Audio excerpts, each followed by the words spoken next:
درود پاک پڑھنے کے بے شمار فضائل و برکات ہیں، بہت ساری احادیث فضائل درود میں ملتی ہیں۔ جب ہم درود پاک کے فضائل سنتے ہیں تو اس کی امپورٹنس کا اندازہ ہوتا ہے، لیکن کبھی کبھی شیطان ہے نا، دماغ میں کسی کے یہ خیال ڈال سکتا ہے کہ جناب بہت اچھی بات ہے درود پاک پڑھنا، پڑھ لیا تو ٹھیک ہے، نہیں پڑھا تو کوئی گناہ تو نہیں، کوئی مسئلہ تو نہیں۔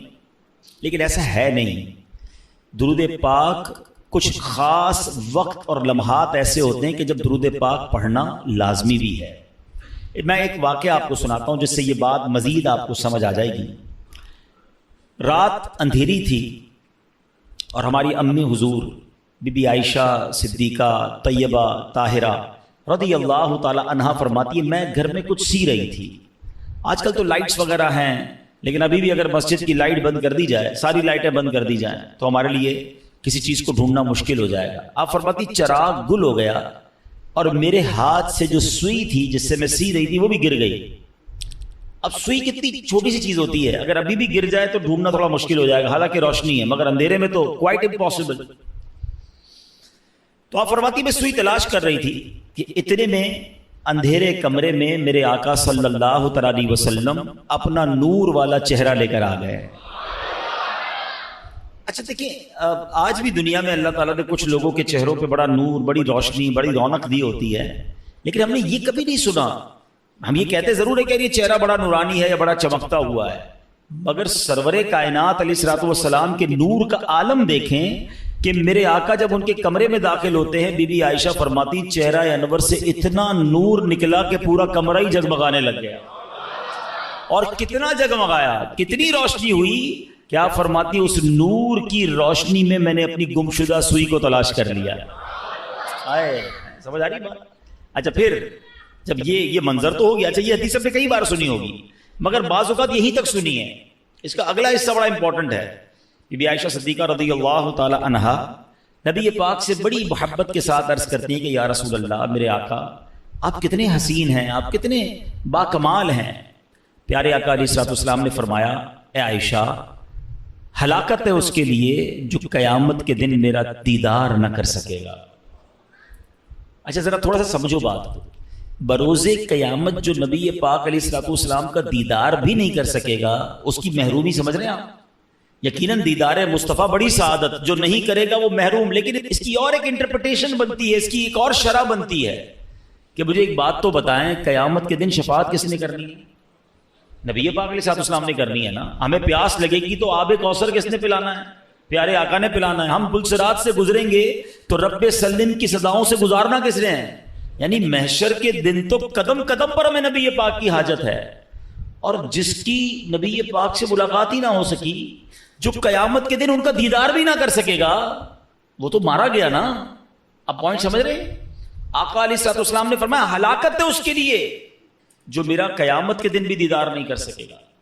بی بی عائشہ نے فوراً پوچھا یا رسول اللہ وہ کون ہے بدبخت؟ آپ علیہ الصلوۃ والسلام نے فرمایا بخیل ہے وہ شخص۔ بخیل کہتے ہیں عربی میں کنجوس کو، کنجوس ہے وہ شخص۔ کہ حضور کون کنجوس، کون بخیل؟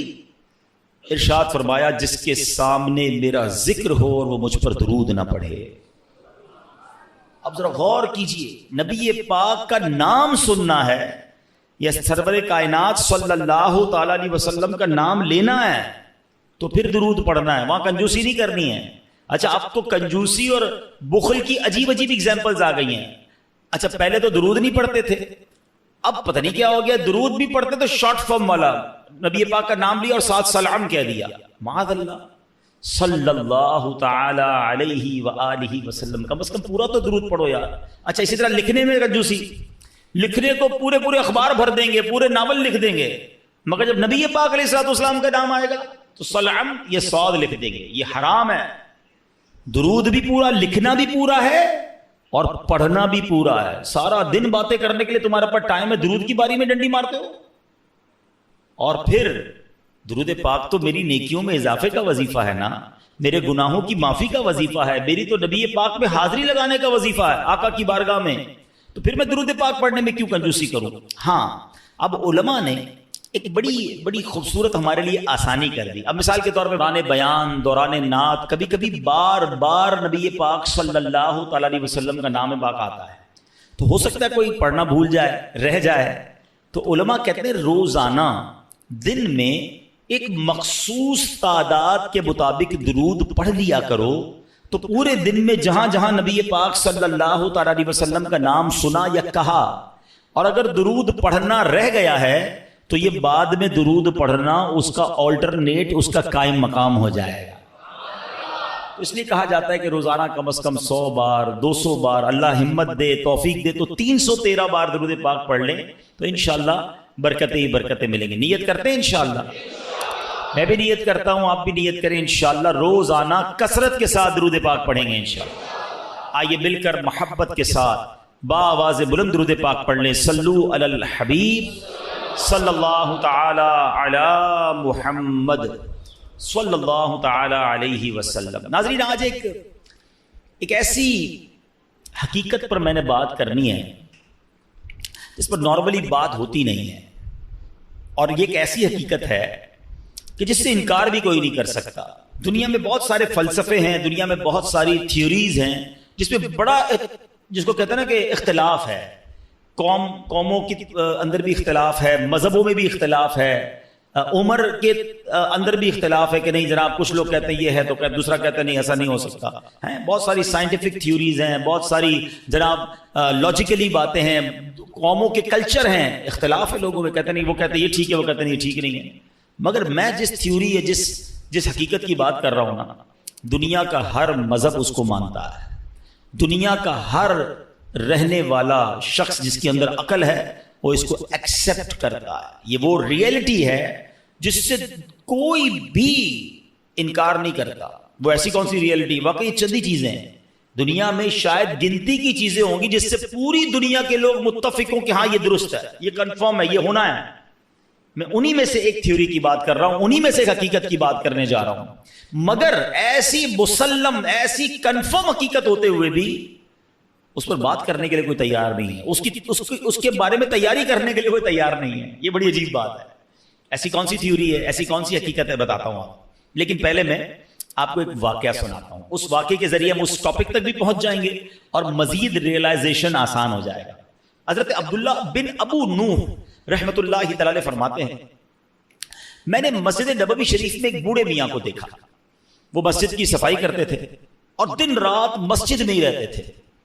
لوگوں نے بتایا کہ یہ بوڑھے میاں جو ہیں یہ مسلمانوں کے تیسرے خلیفہ حضرت عثمان غنی رضی اللہ تعالیٰ کی اولاد میں سے ہیں, صاحب اولاد ہیں. اللہ پاک نے مال بھی بڑا عطا کیا, لیکن یہ سب کچھ چھوڑ کر بس مسجد کے ہو کر رہ گئے ہیں. صبح و شام مسجد میں پڑے رہتے ہیں, مسجد کی صفائی کرتے ہیں, بس عبادت کرتے رہتے ہیں. حضرت عبداللہ بن ابو نوح رحمۃ اللہ تعالیٰ کہتے ہیں, میں نے جب لوگوں کی یہ باتیں سنی تو میں نے کہا کچھ تو ہے اسپیشل, جس کے بعد اتنا مال ہو, اتنی بڑی فیملی ہو, یہ مسجد میں زیادہ ٹائم کیوں گزارتے ہیں. تو میں واچ کرنے لگا, ان کو فالو کرنے لگا کہ کچھ راز کی بات, سیکھنے کی بات پتہ چلے گی. تو کہتے رات کا جب پچھلا پہر ہوا, لاسٹ آخری پہر تہجد کے وقت آیا, میں نے دیکھا کہ یہ مسجد سے نکلے اور جنت البقیع کی طرف جا رہے ہیں. جنت البقیع مدینہ منورہ کا قبرستان ہے, اور یقین کریں کمال کا قبرستان ہے. آپ یقین کریں, مطلب جنہوں نے دیکھا ہے وہ میری بات جلدی سمجھ جائیں گے, جنہوں نے نہیں دیکھا میں دعا کرتا ہوں یا اللہ ہم سب کو مدینے کی حاضری عطا. یہ دنیا کا واحد قبرستان ہے جس کو دیکھ کر ڈر نہیں لگتا, مرنے کا جی چاہتا ہے. ہاں, دنیا کے کسی قبرستان میں جاؤ نا ڈر لگتا ہے کہ یار ایسی قبریں ٹوٹی پھوٹی, واللہ جنت البقیع کا قبرستان دیکھو تو بندے کو جی چاہتا ہے یا اللہ ادھر ہی موت دے دے, یہیں دفن فرما دے. ہاں, میں کبھی موقع ملا چلیں اشارتاً بات کر دیتا ہوں, ورنہ یہ میرا موضوع نہیں ہے. ورنہ میری ایک بار جنت البقیع کے گورکن سے ملاقات ہوئی, ایسی ایسی باتیں مجھے بتائی انہوں نے, میں کتنی دیر تک تو روتا ہی رہا. اور میں 2 باتیں بتا دیتا ہوں, پھر کبھی موقع ملا تو اس پر تفصیل سے بات کریں گے. کہ وہ مجھے ملے اور بڑی اچھی محبت والی ملاقات ہوئی. تو میں نے کہا یار کچھ تو بتاؤ جنت البقیع کے بارے میں, ایسا کیا ہے, ہم تو سنتے ہیں آپ تو قبر کھودتے ہیں, آپ تو جنت البقیع میں ہوتے ہیں. کہتے ہیں عبدالحبیب بھائی پہلے بتائیں آپ کو میرے جسم سے خوشبو آ رہی ہے. میں نے کہا خوشبو تو بڑی آ رہی ہے, کون سا عطر لگایا ہے؟ کہتے ہیں واللہ میں نے کوئی عطر نہیں لگایا, یہ بقیع کی خوشبو ہے, جنت البقیع کی مٹی کی خوشبو ہے. اچھا, وہ کہتے ہیں دنیا کا کوئی بھی قبرستان اٹھا لیں. پھر میں نے بھی غور کیا, وہاں آپ کو کیڑے بکوڑے بہت سارے جانور ملتے ہیں نا, مردے دفن ہو رہے ہیں, اور ظاہر قبرستان میں تو صفائی نہیں ہوتی نا, تو آپ کو کیڑے بولا جنت البقیع میں ایک کیڑا نہیں ہے, یعنی میں آپ کو روحانیت والی باتیں نہیں بتا رہا، روحانیت تو اندر کیا کیا ہوگا وہ تو اللہ جانے، اس کا حبیب جانے، اس کی کیسی کرم نوازیاں ہیں، میں تو جو نظر سے آنے والی چیزیں بتا رہا ہوں. کہتا ہم جب قبر کھودتے ہیں نا عبدالحبیب بھائی، کئی بار ایسا ہوا کہ قبر کھودتے کھودتے ایسی ٹھنڈی ہوا آتی ہے کہ میں قبر کے اندر لیٹ کر خود ہی سو جاتا ہوں. کبھی گورکن کو قبر میں سوتے دیکھا ہے؟ کہتا ہے ایسی ٹھنڈی ہوا ہوتی ہے، میں سکون اتنا ہوتا ہے، میں کام کرتے کرتے ادھر ہی لیٹ جاتا ہوں قبر کے اندر، نیند بھی آ جاتی ہے. میں نے تو اس کے ہاتھ چومے اور کہا آپ ہی دعا کر دیں کہ ہمیں جنت البقیع نصیب ہو جائے. کمال کا قبرستان. اور کیوں ہے پتہ ہے کمال کا؟ ایک تو اس قبرستان میں کم و بیش 10,000 صحابہ اکرام مدفون ہیں. ہر صحابی نبی جنتی کی قبر کیسی ہوتی ہے پتہ ہے؟ جنت کا باغ ہوتی ہے، حدیث پاک ہے نا، یا تو جنت کا باغ ہوتی ہے قبر یا دوزخ کا گھڑا. تو سارے صحابہ کی قبر تو ہو گئی جنت کا باغ. جس قبرستان میں 10,000 جنت کے باغ ہوں، اب آپ سوچو نا اس قبرستان میں جو گیا، ہائے ہائے، ایسے نہیں کہتے اعلیٰ حضرت طیبہ میں مر کے ٹھنڈے چلے جاؤ آنکھیں بند، طیبہ میں مر کے ٹھنڈے چلے جاؤ آنکھیں بند، سیدھی سڑک یہ شہر شفاعت نگر کی ہے. ہاں اچھا، پھر مدینے میں مرنے کے حوالے سے، ہاں یہ صرف جنت البقیع کی تو برکت ہے ہی ہے. سنو میرے آقا کا کیا وعدہ ہے. نبی پاک نے انکریج کیا، حدیث پاک کا مضمون ہے کہ تم میں سے جس سے ہو سکے وہ مدینے میں مرے، کہ جو مدینے میں مرے گا میں اس کی شفاعت کروں گا. ہاں مدینے میں مرنے کی تمنا یہ ہمارے ایمان کا تقاضا ہے، عشق رسول کا تقاضا ہے. اور اس حدیث کی شرح میں پتہ علماء نے کیا لکھا ہے؟ اگر کوئی اس حدیث پر عمل کرنا چاہتا ہے نا تو وہ اپنا بڑھاپا مدینے میں گزارے اور پھر بغیر کسی ضرورت مدینہ پاک سے باہر نہ نکلے. مجھے ایک میسج آیا مدینہ منورہ سے، دیکھیں موضوع مجھے نہیں پتا تھا یہ چھڑ جائے گا. ہمارے لاہور کے ایک اسلامی بھائیوں مدینہ پاک میں، اور انہوں نے کہا آج مجھے کسی نے بتایا کہ ایک خاتون ہیں جو پاکستان سے گئی ہیں، وہاں پر 32 سال ہو گئے ہیں وہ مدینے سے باہر نہیں نکل رہی ہیں. کہتی ہیں باہر نہیں نکلوں گی کہیں باہر موت نہ آ جائے، مجھے مدینے میں مرنا ہے. اور میں ایسے کئی مدینے میں رہنے والوں کو جانتا ہوں جو نہیں جاتے، مکے بھی نہیں جاتے. ایک بار حج کر لیا انہوں نے، کہتے فرض ادا ہو گیا ہے، اب مدینہ نہیں چھوڑنا ہے. آقا نے فرمایا جس سے ہو سکے وہ مدینے میں مرے، کہ جو مدینے میں مرے گا میں اس کی شفاعت کروں گا. نصیب والوں کو ملتا، مرنا تو ہے ہی، اللہ کرے مدینے کی موت مل جائے، جنت البقیع مل جائے. زور سے کہہ دو آمین. پتہ نہیں کس کی آمین کے صدقے ہمارا بیڑا پار ہو جائے، یہ دعا ہمارے حق میں قبول ہو جائے. کچھ موت وہ ہوتی ہیں. میں ابھی پچھلے دنوں ہمارے ایک ساتھی تھے، ان کی والدہ کی یا والد کا انتقال ہوا مدینہ شریف میں اور جنت البقیع میں مدفن ہوئے.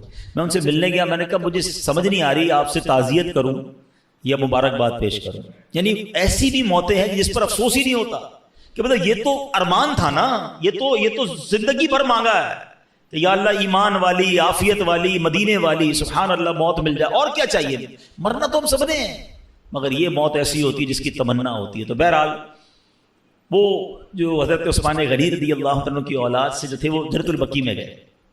رات کا آخری پہر تھا، قبلہ رخ ہو کر نماز پڑھنے لگے. ساری رات نماز پڑھتے رہے. فجر کا وقت شروع ہوا تو انہوں نے ایک دعا کی. اللہ کی بارگاہ میں عرض کرتے ہیں اللہم انک ارسلت الی ولم تأذن لی فإن كنت قد رضیتنی فأذن لی وإن لم ترضنی فوفقنی لما یرضیک. ترجمہ کیا ہے؟ اے اللہ پاک تو نے میری طرف اپنا قاصد بھیجا مگر یہ نہ بتایا کہ تو مجھ سے راضی ہے کہ نہیں. اے مالک کریم اگر تو مجھ سے راضی ہے تو مجھے بتا دے، اگر راضی نہیں ہے تو اپنی رضا والے کام کرنے کی توفیق عطا فرما دے. اچھا یہ بوڑھے میاں دعا مانگ رہے تھے، اتنے میں ایک بکری یا اس جیسا کوئی جانور آیا. بوڑھے میاں نے اس کی جانور کی پیٹھ پر ہاتھ پھیرا اور اس کا دودھ بھی پیا، اسے برکت کی دعا دی اور واپس مسجد نبوی شریف پہ آ گئے. حضرت عبداللہ بن ابو نوح اللہ تعالیٰ علیہ کہتے ہیں میں 3 راتوں تک دیکھتا رہا، روز یہی کرتے تھے. تہجد کے وقت چلے جاتے جنت البقیع میں، وہ نمازیں پڑھتے، دعائیں کرتے، پھر واپس آتے. 3 دن بعد میں نے حضرت کو روک لیا. میں نے کہا حضرت میں 3 دن سے آپ کو چیک کر رہا ہوں، آپ دعا کرتے ہیں، دعا میں کہتے ہیں یا اللہ تو نے اپنا قاصد میرے پاس بھیجا ہے. اللہ نے کون سا قاصد بھیجا ہے؟ قاصد کہتے ہیں میسنجر، پیغام لانے والا. اللہ نے آپ کے پاس کون سا پیغام بھیجا ہے؟ بوڑھے میاں نے کہا ایک دن میں آئینہ دیکھ رہا تھا میں نے اپنی داڑھی میں ایک سفید بال دیکھا، بس میں نے جان لیا کہ اللہ کی طرف سے موت کا قاصد میرے پاس آ گیا. بس اللہ اکبر. یہ اللہ والوں کی شان تھی کہ موت کو کیسے یاد کرتے تھے. اور یہ روایتوں میں آتا ہے. یہ سفید بال ہونا ہے نا، کالے بالوں کے بعد سفید بال کا ہو جانا، آنکھوں کی بینائی کمزور ہو جانا، کمر کا تھوڑا سا جھک جانا، اعضاء کا کمزور ہو جانا، طاقت کا کم ہو جانا، یہ سب اللہ کی طرف سے ریمائنڈرز ہیں، یہ قاصد ہیں، یہ پیغام دے رہے ہیں کہ جانے کا وقت آنے والا ہے. مگر کیا ہم لوگ اس بات کا احساس کرتے ہیں؟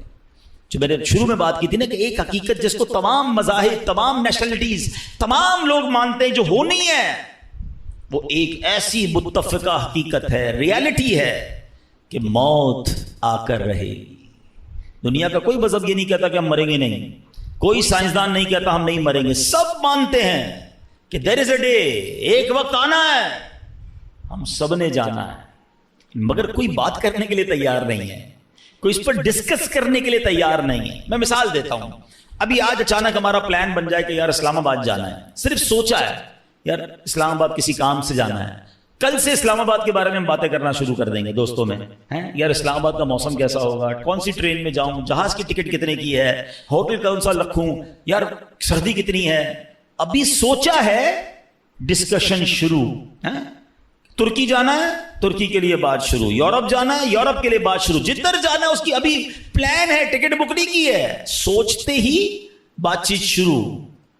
سب کو پتا ہے مرنا ہے، بات کیوں نہیں کرتے؟ ڈسکس کیوں نہیں کرتے؟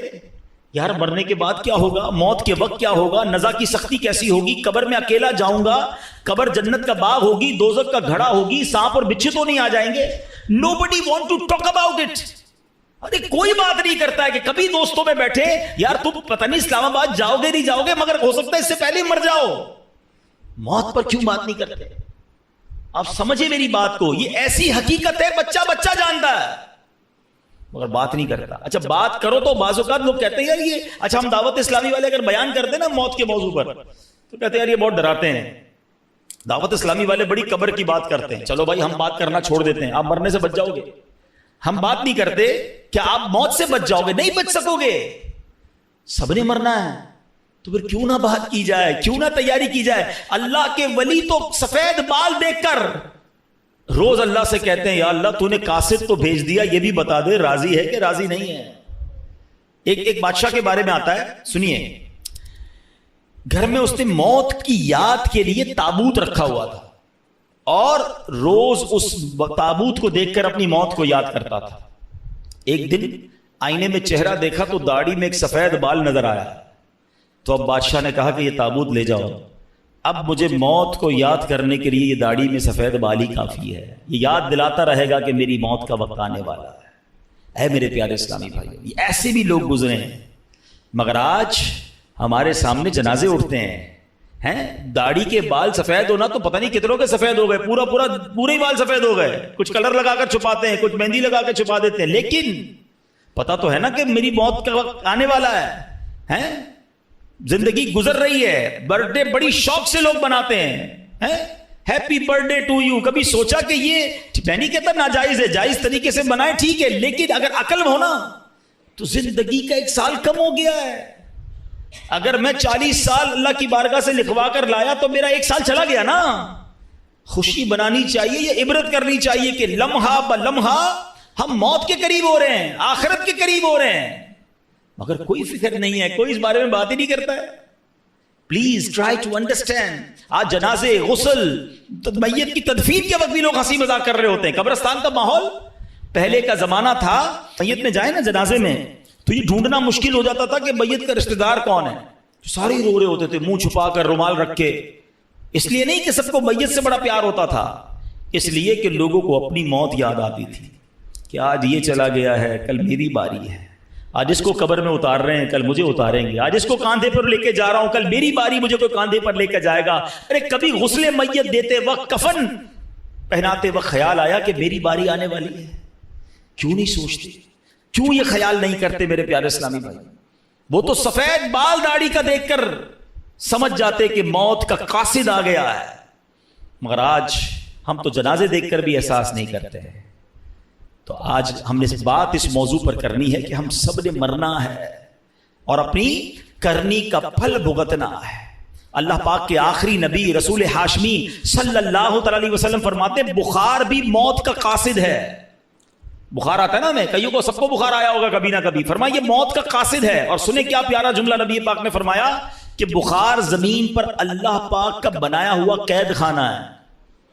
ہاں یہ بالکل پہلی بار میں نے بھی پڑھا اور واقعی میں نے غور کیا کہ بخار ہوتے ہی بندہ گھر میں چلا جاتا ہے, اچھی خاصی ایکٹیویٹی ہوتی ہے. آج کل نظر نہیں آ رہا بندہ کدھر ہے, بخار ہو گیا گھر کے اندر ہے, قید ہو جاتا ہے, خود ہی آٹومیٹکلی قید ہو جاتا ہے. آقا نے فرمایا بخار زمین پر اللہ پاک کا بنایا ہوا قید خانہ ہے. اللہ پاک جب چاہتا ہے اپنے بندے کو قید کر دیتا ہے اور پھر جب چاہتا ہے تو چھوڑ دیتا ہے. یہ قاصد ہے, یہ پیغام ہے کہ تیری کوئی حقیقت نہیں, رب نے جب چاہنا ہے یہ روح بھی واپس چلی جانی ہے.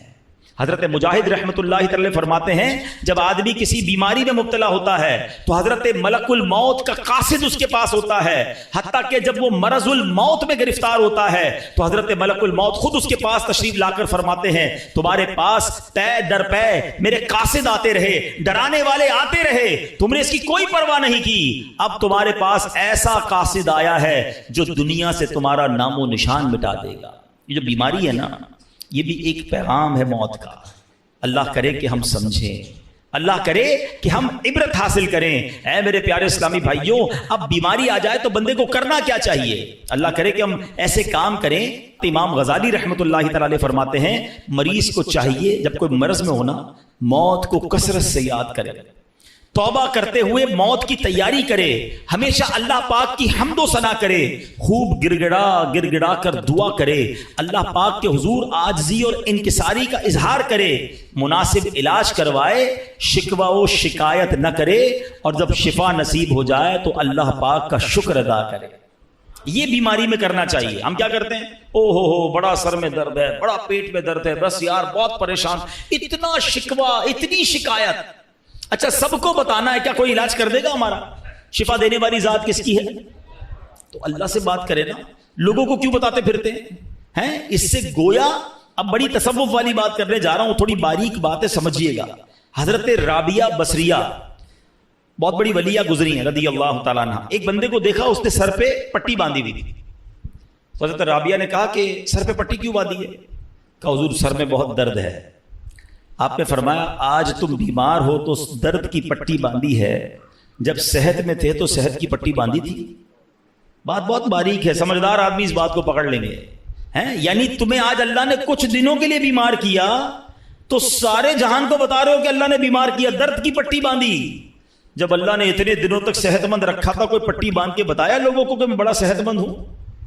بعض اوقات بیماری کا اظہار, مصیبت کا اظہار کہیں ایسا نہ ہو یہ شکوہ بن جائے, کمپلین بن جائے کہ اللہ نے بیمار کیا, اللہ نے تکلیف بھیجی ہے. نہیں میرے پیارے اسلامی بھائی, اگر کوئی بیماری پر صبر کر جائے نا, احادیث میں مضمون ملتا ہے اللہ شفا بھی دیتا ہے, اس کے گناہوں کو معاف بھی کر دیتا ہے. یعنی بیماری مصیبت تو میرے گناہ معاف کروانے آئی تھی, مگر شکوہ شکایت کمپلین ہمارا تو کچھ لوگوں کی تو عادت ہی ہوتی ہے نا, جب ان سے ملے کیا حال ہے, اب جیسے ہی پوچھا نا آپ نے کیا حال ہے, اب لسٹ شروع ہو جائے گی, بس یار سر میں بھی درد ہے, پیٹ میں بھی درد ہے, مارکیٹ بھی خراب ہے, گھر میں بھی اچھا نہیں ہے, اتنی پرابلمز بتا دے گا بندہ کہ یار نہ ہی پوچھتا تو اچھا تھا. کبھی تو شکر الحمدللہ کہہ دو, کبھی تو کہہ دو اللہ نے بڑا اچھا رکھا ہے, اللہ نے بڑی مہربانی کی ہے, کروڑوں سے اچھا رکھا ہے. کیوں نہیں کہتے زبان سے؟ شکر ادا کرنے والے بنے, کمپلین کرنے والے نہ بنو. اور بیماری سبحان اللہ, ہمارے اسلاف جو ہے نا وہ تو اس طرح مصیبت کو ویلکم کرتے تھے. حضرت فتح موصلی رحمت اللہ تعالی کے بارے میں آتا ہے کہ ان کی زوجہ تھی, ایک بار کہیں جا رہی تھی تو راستے میں پاؤں کو ٹھوکر لگی, ناخن اکھڑ گیا. اب ناخن اکھڑنے کی تکلیف سمجھتے ہو نا, جان نکل جاتی ہے. اب مسکرانے لگی. کسی نے کہا آپ کو تکلیف نہیں ہوئی؟ کہا تکلیف تو ہوئی, مگر اس تکلیف پر جو میں صبر کروں گی اور صبر پر جو مجھے ثواب ملے گا وہ ثواب یاد کر کے مسکرا رہی ہیں. اللہ اکبر. یہ ایسے لوگ تھے. اور ہم جناب چھوٹی سی چوٹ پر اتنی شور مچا رہے ہوتے ہیں, تھوڑا سا نقصان ہو جائے اچھا جناب وہ کیا ہوا، بس وہ موٹر سائیکل کا انڈیکیٹر ٹوٹ گیا، تو موبائل ہاتھ سے گر گیا، تو فلاں نقصان ہو گیا، فلاں پرابلم، سب کو بتائیں گے. 2 4 5 ہزار کا نقصان ہو گیا، پورے محلے کو بتائیں گے. کیوں بتائیں گے بھائی؟ کوئی دے دے گا آپ کو؟ دے گا کوئی نہیں، ثواب بھی چلا گیا. صبر کرتے تو یہ نقصان تمہارے لیے ہو سکتا ہے گناہوں کا کفارہ بن کر آیا ہو. روایتوں میں آتا ہے کہ مومن کو پہنچنے والا ہر نقصان، یہاں تک کہ اس کے جوتے کا تسمہ بھی ٹوٹ جائے نا، وہ بھی اگر کسی کا لاس ہوتا ہے اور وہ صبر کرے تو وہ اس کے گناہوں کا کفارہ بن جاتا ہے، اس کے لیے نیکی کا باعث بن جاتا ہے. مگر صبر کرے تو نا، ہم نے تو سب کو بتانا ہے. اچھا معاملہ بڑا عجیب ہے، نقصان ہو تو سب کو بتانا ہے، نفع ہو تو کسی کو نہیں بتانا ہے. یہ ضرور بتائیں کہ 5,000 کا نقصان ہو گیا، کبھی آ کے بتایا کہ 50,000 روپے کمائے؟ نہیں، وہ کیوں بتاؤں بھائی، گھر والوں کو تو بالکل بھی نہیں بتاؤں گا، خرچہ شروع کر دیں گے گھر والے. ان کو جب بھی بتانا نقصان کی خبر دینی ہے. نہیں میرے پیارے اسلام، اللہ کا شکر ادا کریں، نہ بتائیں کسی کو نقصان. وہ شاعر کہتے ہیں نا، کسی کا احسان کیوں اٹھائیں، کسی کو حالات کیوں بتائیں. کیوں بتاؤں میں کسی کو میرے ساتھ کیا گزر رہی ہے؟ میں جانوں، میرا رب جانے نا. کسی کا احسان کیوں اٹھائیں، کسی کو حالات کیوں بتائیں. تم ہی سے مانگیں گے تم ہی دو گے، تمہارے در سے ہی لا لگی ہے. اللہ کی بارگاہ میں ہم عرض کریں گے، اللہ کے حبیب علیہ الصلوۃ والسلام کی بارگاہ میں عرض کریں کہ اللہ حبیب پاک کے وسیلے سے ہم پر رحم کر دے. لیکن یہ دنیا والوں کو نہ بتایا کرو، اور خاص طور پہ بیماری، اس میں تو زیادہ توبہ استغفار کرنا. دیکھیں اگر کہتے ہیں نا مائنڈ سیٹ ہو نا عبرت لینے کا، پرابلم یہ مائنڈ سیٹ نہیں ہے. ہمیں میسج ملتا ہے، ہم اس کو میسج کو کر لیتے ہی نہیں ہے، ہم کہتے ہیں نہیں یار نارمل سی بات ہے. حالانکہ بیماری میں جو ہماری کہتے ہیں نا ترم خانی نکل جاتی ہے، آواز نہیں نکل رہی ہوتی ہے، طبیعت آؤٹ ہو جاتی ہے، کھڑے ہونے کا جی نہیں چاہتا، ایسے جو اکڑ اکڑ کے چل رہے ہوتے ہیں نا، ان کو کھڑے ہونے کی ہمت نہیں ہوتی ہے. یہ پیغام ہے کہ یہ تیری اوقات ہے، بستر سے بندہ کھڑا نہیں ہو سکتا. ایسی بیماریاں ہوتی ہیں، ہم سب کے ساتھ ایسا ہوا ہوتا ہے کہ پیروں میں جان نہیں ہوتی. ماشاءاللہ 5 وقت کا نمازی ہوتا ہے، بعض اوقات ایسا بیمار ہوتا ہے کہ کھڑے ہو کے نماز نہیں پڑھ سکتا، اس کو کرسی پہ بیٹھ کے نماز پڑھنی پڑتی ہے. اس وقت احساس ہونا چاہیے کہ جب پیر پہ کھڑا ہوتا ہوں تو یہ میرے رب کی قدرت کھڑا کرتی ہے. اب کھڑے ہو کے اکڑنا نہیں ہے، اب کھڑے ہو کے روب نہیں جمانا لوگوں پر، ظلم نہیں کرنا ان ہاتھوں اور پیروں سے. عاجزی انکساری کے مولا کھڑا کیا وہ بھی تو نے ہی کیا ہے، بولنے کی طاقت دی تو نے ہی دی. ارے کھانے کو جی نہیں چاہتا، بولنے کو جی نہیں چاہتا، جب طبیعت خراب ہو منہ کڑوا ہو جاتا ہے. یہ سب چیزیں پیغام ہے، عبرت تو لو، یہ میری اوقات ہے. پیٹ خراب ہو جائے انسان کا، وہ دنیا بھر پہ روب جمانے والا کمرے سے باہر نہیں نکل سکتا، ایسی حالت خراب ہو جاتی. یہ اوقات یاد دلاتی ہے بیماری ہمیں، مگر عبرت لینے والا تو کوئی ہو نا. روایتوں میں آتا ہے اللہ کے حبیب علیہ الصلوۃ والسلام فرماتے مومن جب بیمار ہو کر اچھا ہو جائے تو بیماری سابقہ گناہوں سے کفارہ ہو جاتی ہے اور آئندہ کے لیے نصیحت ہو جاتی ہے. یہ نصیحت لینے والا ہو نا. منافق کیا کرتا ہے؟ نبی پاک نے فرمایا منافق جب بیمار ہو پھر اچھا ہو، اس کی مثال اونٹ کی ہے، مالک نے اسے باندھا پھر کھول دیا، نہ تو اسے معلوم کیوں باندھا نہ اسے معلوم کیوں کھول دیا. لوگ بیمار ہو کر بھی عبرت نہیں لیتے نا. منافق کی یہ نشانی بتائی گئی کہ فرق ہی نہیں پڑتا.